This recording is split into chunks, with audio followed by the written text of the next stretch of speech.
Patay ang isang rider sa Caloocan nang makasalpukan ang isang pampasaherong jeep. Ang mainit na balita hatid ni James Agustin. Labis ang paghihinagpis sa mga kaanak at kaibigan ng 21 anyos sa lalaking motorcycle rider na naaksidente sa Zapote Road, Barangay 177 sa Caloocan, mag-alas 4 ng umaga. Dead on the spot siya matapos tumilapo na makasalpukan ng isang jeep. Nawasak ang kanyang motorsiklo habang nabasag ang windshield ng jeep. Ayon sa pulisya, kababiyahe lang ng jeep na patungong Fairview na mangyari ang aksidente.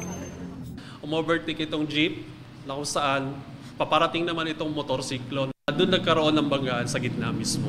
Initially, ang driver ng motorsiklo ay galing pa sa birthday. Pauwi na ito sa Shilito.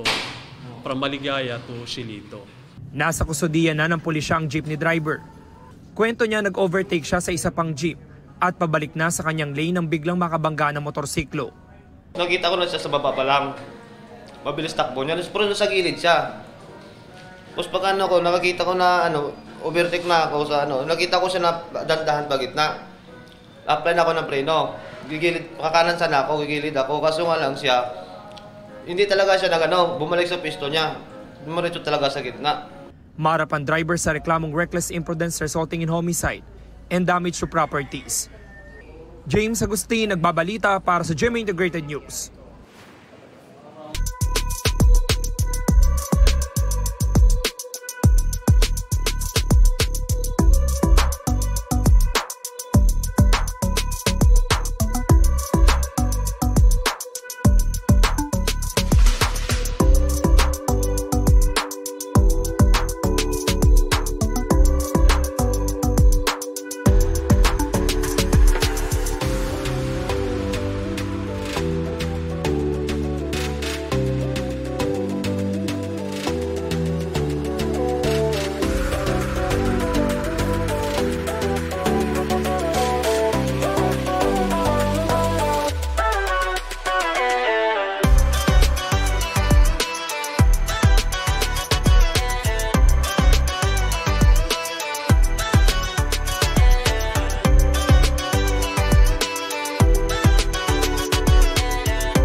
Kapuso, para sa mga maiinit na balita, mag-subscribe sa GMA Integrated News sa YouTube.